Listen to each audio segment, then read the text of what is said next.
And thank you very much, Caoirlig, and like you and the other speakers, I welcome our delegation, our visitors today, and thank them for the comprehensive outline of the achievements to date, and obviously the need for more progress as well.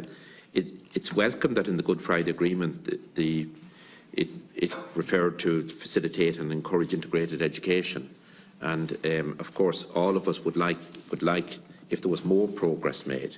I think with regard to the 65 schools, you're educating about 8% of the student population. That's still quite low by any yardstick. I had the privilege of visiting Nagan College in the mid-1990s. The British-Irish Parliamentary Group, at that time comprising members of the Dáil and Shannon of the House of Commons and the House of Lords. There was a British-Irish Parliamentary Group at that time when we visited the college. We were doing some studies in regard to education and where progress could be made, but it was a much smaller school at that time. When you see the 1386 student population today, it's a great achievement, so it is. Naturally, I would like to see more integrated schools. And could I ask you, when we talk about the 65 schools, are they all second-level schools, or there are some primary and second level? So that was the question that you had asked as well, Declan. There are 45 primary schools and 20 post-primary schools. Right, thank you. One other thing I'd like to refer to is none of these were new schools as such. Presumably, we've had a growth of population in many areas that they take the developing areas of Dublin, the commuter belt and that, where we've had new schools for new areas as such. In different areas that have developed throughout Northern Ireland, has there been any integrated schools established that weren't transformed from a previous existence?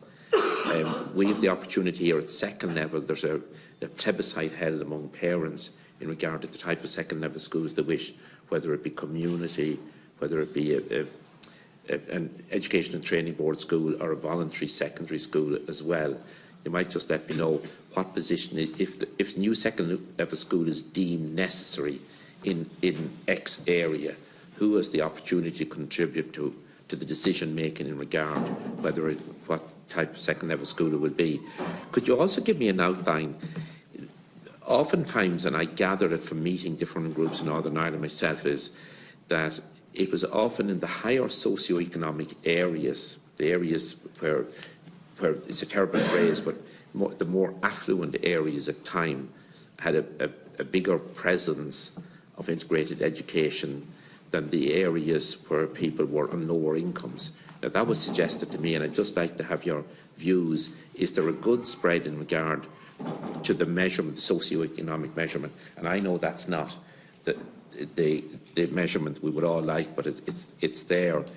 And one other thing, when you don't have a minister in Stormont driving a programme, is that a few years lost where momentum could have been given to the area of driving integrated education?